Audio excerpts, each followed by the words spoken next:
Hello, my friends. This is something I do every day, pickleball, and it's time to start the show.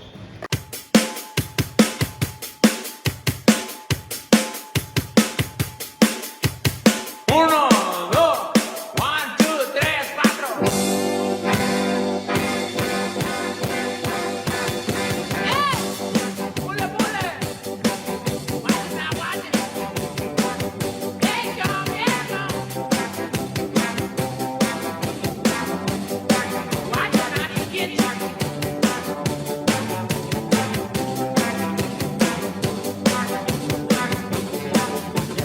Let it go, let it. About a thing she saw. I do big horn. And the wood let y'all. Pule, pule! Yeah, try. Pule, pule. Pule, pule. Pule, pule. Let it go, let it. Let's don't take no chance. Let's not feel someone. Come and learn to dance. Pule, pule. Pule, pule. Pule, pule. Pule, pule. Pule, pule.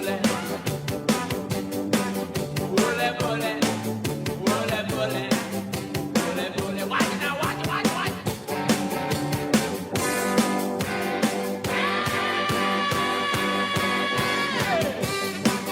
right.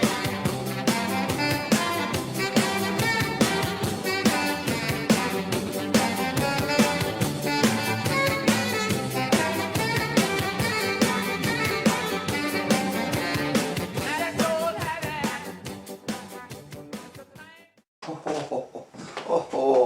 Oh, showtime, showtime. Number 6. This is the 6th one. Happy New Year, my friends. Hang on, hang on, hang on. You know, I'm getting old. 70 now this year. And I'm forgetting to put on the lucky beads. Put the lucky beads on. And actually, these were the ones that EJ was wearing a couple years ago when she was my co-host. So I'm going to wear those too again. And of course the hat. Okay, well, I'd like to welcome everyone to my annual New Year's Eve show. Okay, hold it. All right, you got to say hello right away. Come here. All right, this is Oriole. She got to say hi right away. If you happen to hear her bark a little bit, you know, it's my new doggy. I lost my other two last year. You know, Buttercup and Babyface. Well, now I got Oreo. All right, honey, just calm down. I gotta get a show. I gotta do a show here. All right, I would like to thank everyone that entered my contest this year. It's my 6th show, but it's actually the 5th year that I've had the Grow Contest. And I've had over 350 entries throughout the United States. So it's doing pretty good. And I'm not gonna make you wait on the winners this year. I know my other shows, you know, like halfway through the show or at the end of the show, I tell you who the winners are. I'm gonna tell you right up front, you know, so you don't have to watch the show if you don't want to. But the winners, I actually had a 3-peat and a repeat this year. And the 3-peat was number 78 again from Michigan, Brandon White. And the repeat was Logan Taylor, number 18 from California. So those were the two. You know, I had plenty of entries this year. Not everybody came up with the plant at the end. I don't know what these people are doing with the seeds, even though I saw somebody reselling my seeds, my Peloton seeds, which, you know, they can do whatever they want with it. It's, you know, that's okay with me. But, you know, it's a contest. I think I gave 15 seeds last year, regular seeds. You know, 15 I think it was. You know, I started the first year was 10, then it was 12, and I got up to 15. I think this year I'm going to keep it at 12. And I was thinking about doing feminized seeds, and I have feminized seeds. But, this is a breeder's contest. They're regular seeds. You have to sex the seeds. Then grow, the females. And if you want to keep the pollen and continue to crossbreed and come up with your own little deal, it's fine with me. Some people have done that. I've also had people that have held on to their seeds for a couple years and then grew them again or grew the seeds, on the year that they later, but they were honest enough to send me the photographs and tell me, hey, this was from last year or this was from 2 years ago. So they were ineligible for the contest this year. But they have beautiful plants. Congratulations to them. Okay, this could actually be my pickleball show. I've been playing pickleball fucking non-stop. I play almost every morning at 8 o'clock, from 8 o'clock to 11:30. And I play indoors and I play outdoors. Now it's cold, so I have to play indoors. And I belong to a beautiful club, 15 courts, indoors. It's just beautiful, and it's open play. And for the people who don't know what open play is, you just sign up and you show up, and you're mixed in with other people, and you play, and everything is doubles. In open play, nobody plays singles, so you only have to cover half of the court. But you're in there with people that sometimes you know and sometimes you don't know, and you don't know how good they are or how bad they are. But give you a little background on me, how I started. I don't know if I told this story, but I was at the gym, and actually I saw an article about the U.S. Open, and the two women that started the U.S. Open pickleball down in Naples, Florida. Well, I happen to know them. They're from racquetball. They're here from Chicago. Chrissy Vaughn is one, and her friend Terry started the whole thing down there. They had all the courts built and all that, and I saw a picture of them, and then I went back and I saw a racquetball picture of them, and it just so happens the next day in the gym, there was a guy with a pickleball shirt on. So, I don't really approach anyone in the gym. This guy was, as I found out, he was 69 years old. I was 68 at the time. I asked, hey buddy, you got a pickleball shirt? And the guy goes on and on and on about how fantastic he is and how he's going to win the 70 U.S. Open when he turns 70. So, I'm okay, fine. And at the end of the conversation, he looks me up and down and he says, you couldn't get a point off me. I said, what the fuck? I don't even know how to get a point. I don't even know how the game's played. I don't know.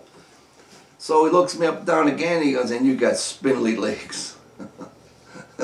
And he was breaking my balls, and, and that's how guys talk, and that's fine. But anyhow, I went out, got a paddle that day, and, searched around and found some outdoor courts, and there was a woman on there. It was the first time I saw anyone play, and the women were playing, and one of them left, and and I'm on the court by myself, just hitting the ball to serve, trying to get over the net. And she goes, hey, we got a group that plays on Tuesday and Thursday. This was all outdoors. And I said, okay. So she invited me, and Tuesday came around, and I went by with my car and I saw all these people. There were 6 courts there. They were all full. Everybody going back and forth and hitting the ball. I said, oh, shit, I don't even know how to play. So I just kept going. I got in my car, just kept going. Chicken shit. So I actually went back on the other court and practiced again, tried to hit the ball. So Thursday came around and I went up there, and I really didn't know what I was doing. And they just welcomed me in. And it's been so nice. I mean, everyone has been so nice. Even at the level I'm at now, 2.5 years later, everyone's so nice. In fact, if anyone has a reputation of hitting people, it's me. but I don't always mean to hit them. But, the good players, yeah, I'm aiming for them. I'm trying to hit them. You hit them. There's a point. And they hit me too. I get hit all the time. And now I'm wearing glasses, and a lot of people don't wear glasses. And in racquetball, we always wore glasses. So, I'm fine with it. But anyhow, I play almost every day. In fact, I get up in the morning and I'm so fucking sore. I said, how am I going to play today? So I have a cup of coffee and then, the shower and all that. And then, I say, oh, I can play. And I don't know if, if anyone remembers that show Slapshot, with the Hanson brothers, Paul Newman in it and this and that. But I started taping myself up. I taped my wrist. I got an elbow thing. I tape both ankles. I kind of reminds of the hockey players, the Hanson brothers, when they're putting on the foil, so they had to fight. Well, I'm putting on the tape. And so I stretch out and this and that, and I show up and I'm actually able to play. And afterwards, I'm so freaking sore. I'm walking out. I need help getting up the stairs and all this. And I recuperate. The next day and I'm able to play. And maybe something I left out is I'm retired now. So I'm on Social Security. Yet I have enough in my Social Security check every month where I don't have to work. So for, I think I went on Social Security in March. So now it's kind of funny because, I play, I come home, I eat, I rest up, and I get ready for the next morning. And it keeps me going. It keeps me going. It gives me something to do. And it's really fun. And I have a lot of friends now in this indoor facility that I play at. And it's just a good time. It's just a wonderful time. I really enjoy it. It keeps me young. Yeah, 70. I'm young. All right, enough about my pickleball adventure. Let's go down to a little bit of breeding, just a little bit, because I don't really talk a whole lot about breeding, even though I've been a breeder since 1974, 75, around there, and it's just second nature to me now. Obviously a lot of people know that for my first show I got busted in 1993. And you can Google my real name, and you'll see all the details. But I did 2.5 years in the slammer, and it was a disaster, a fucking disaster. They took my house, they took everything. But now it's legal in Illinois, and that's why I started this show. 5 years ago, or 5 or 6 years ago, I started a show because it's legal and I wanted to celebrate. So I do a random pollination. I take my best plants of the year and I select a male. The last 2 years I've kept the male. I clone them, and you have to clone them early because when they start to sprout you can't clone them anymore. So you always have to keep them in vegetation state in order to keep the male. So I've been doing that, and the results that I get from people that send in the photographs is amazing. And at the end of the show, I'm going to highlight just a fraction of the people, because I got like I said, 350 entries, and I can't show them all. I got a song, and the song's not long enough, but I think I put in about 40 or 50 of the entries in all levels, beginning and end and, middle and, everything. So I tried to get, a variety in there. But that's at the end of the show. I also decided to give away my genetics this year. I sent out clones to, I think, either 8 or 9 people. In fact, I still owe a couple of them clones, and contact me because I can't keep track of everything, who I actually still owe the clones to. But the first run, a couple of the clones, they froze up. They were frozen. And I think I tried to do it too early in the year. And then I resent the clones, and I actually had a certificate with the clones too. Now, I've only seen a couple people continue them, continue to grow them. So I wanted to hold on to them, my clones, and maybe gift them out again this year, because, I want people to continue, the process with these clones, because it took some time, it took some selective breeding, for me, to get to a point where, they were good. So I'd like some people to enter the clones in contests, and I understand that, you're gonna breed your own population and, into, not population, so to speak, but they're going to take their own male and they're going to breed it into, my female clones that I sent them, and, they can rename them whatever they want. But, yeah, it would be nice to keep my original clones and enter them into a contest and see how they do. That would be nice. I can't really do any of that stuff here, because here in Illinois, I'm only allowed 5 plants. And, and I can't do a whole lot with 5 plants. But, there's another stipulation of law. If they're under 6 inches, they don't count. So I can actually keep clones, they're 6 inches, and then I gotta keep trimming them and this and that. I mean, if I want to be completely legal. But I'm not selling marijuana or anything, out of my house or anything. I just don't. I do sell seeds. I have a website that I have seeds, and that's really all I do. That's really all I do. While we're on the subject of pickleball, I made cookies this year for Christmas, and I brought them to the pickleball people, and they were shaped like pickleballs, and they were green, and I brought them in, and I said, here's some cookies, and all these people know that I make edibles, but I brought the cookies in, and I was kind of screwing around. I said, hey, here's some cookies.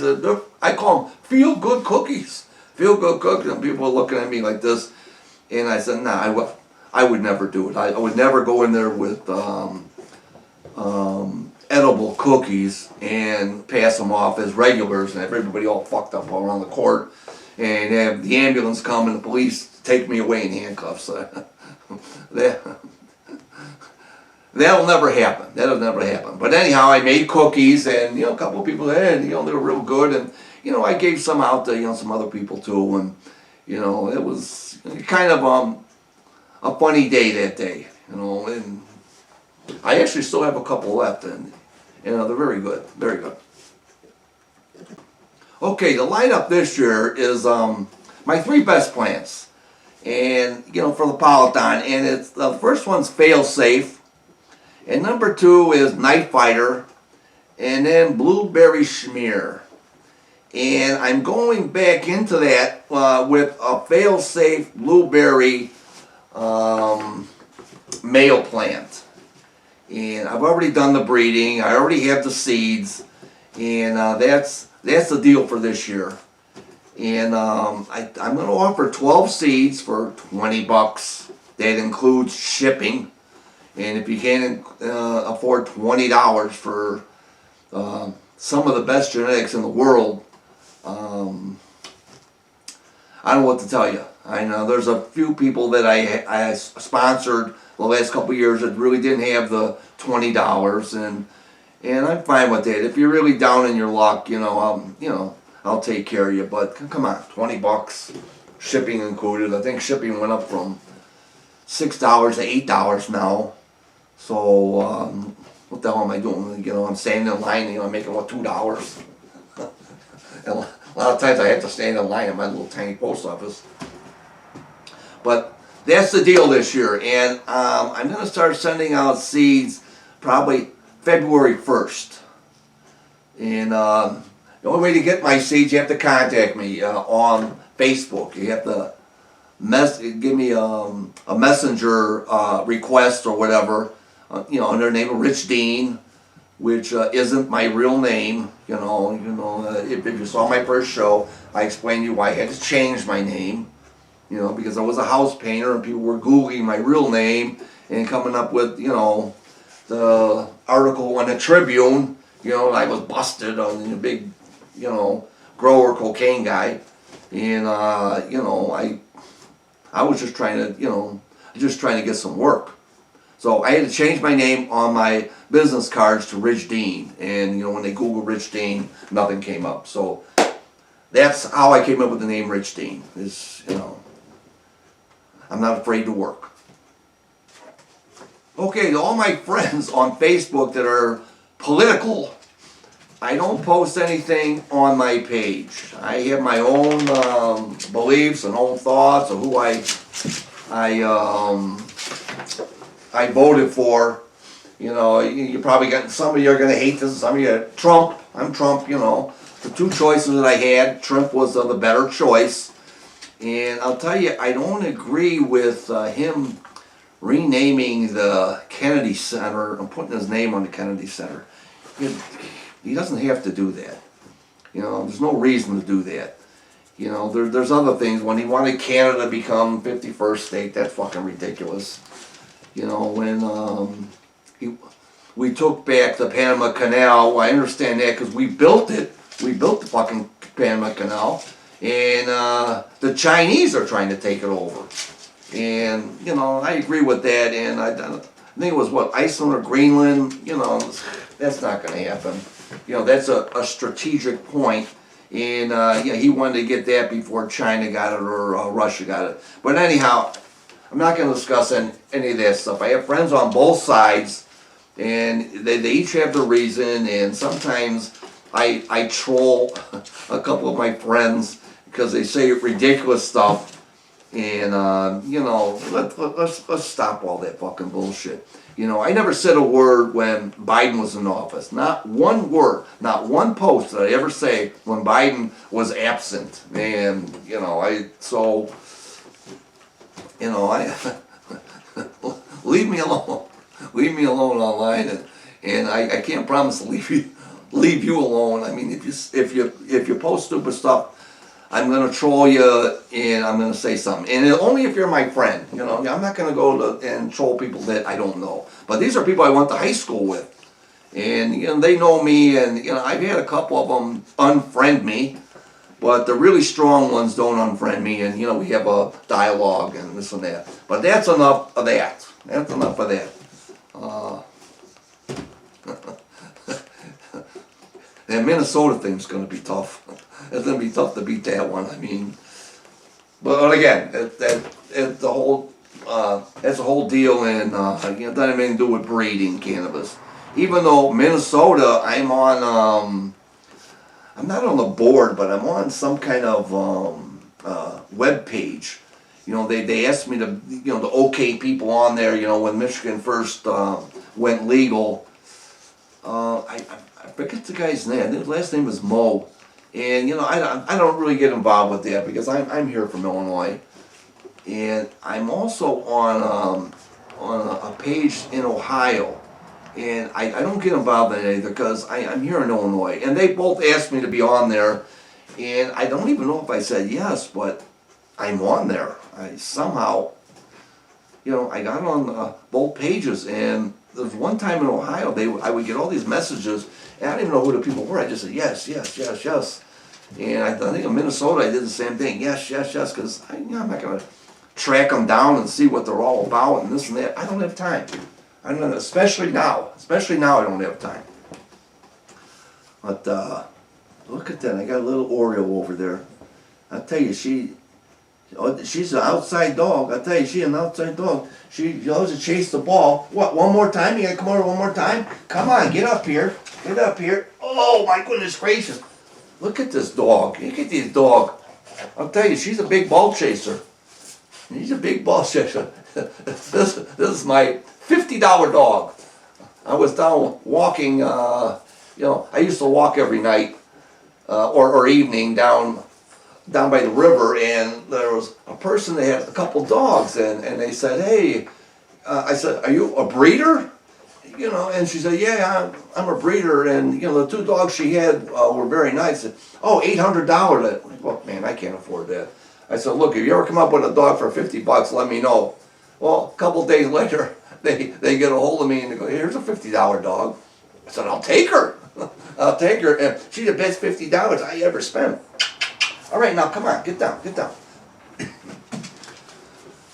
All right, I don't know what else to do on the show. I try to keep it short and sweet. I could talk about a million fucking things if I wanted to.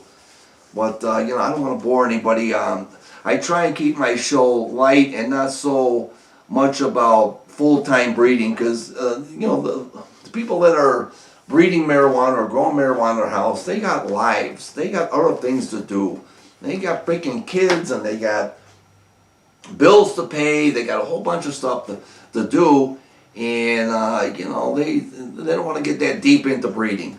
But I offer a little contest, like I said, of the regular seeds, and they're, like I said, I think there's some of the best genetics in the world. And, they get a chance to grow them and sex the crop, and then they can rebreed and do whatever.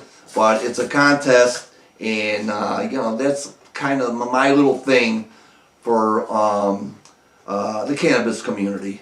And I'd like to thank everyone for tuning in, and I'll see you next year.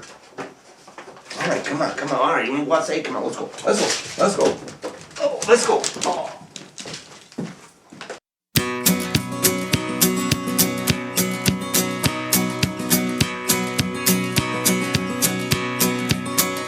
He turned 35 last Sunday, and his hair he found some gray. But he still ain't changed his lifestyle. He likes it better the old way. So he grows a little garden in the backyard by the fence. He's consuming what he's growing nowadays in self-defense. He gets out there in the twilight zone sometimes when it just don't make no sense. Yeah, he gets off on country music, 'cause disco left him cold. And he's got young friends in a new wave, but he's just too friggin' old. And he dreams at night of Woodstock and the day John Lennon died. How the music made him happy and the silence made him cry. Yeah, he thinks of John sometimes, and he has to wonder why. 'Cause he's an old hippie and he don't know what to do. Should he hang on to the old? Should he grab on to the new? He's an old hippie, this new life is just a bust. He ain't trying to change nobody, he's just trying real hard to adjust. He was sure back in the 60s that everyone was hip. Then they sent him off to Vietnam on his senior trip. And they forced him to become a man while he was still a boy. And behind each wave of tragedy, he waited for the joy. Now this world may change around him, but he just can't change no more. 'Cause he's an old hippie and he don't know what to do. Should he hang on to the old? Should he grab on to the new? He's an old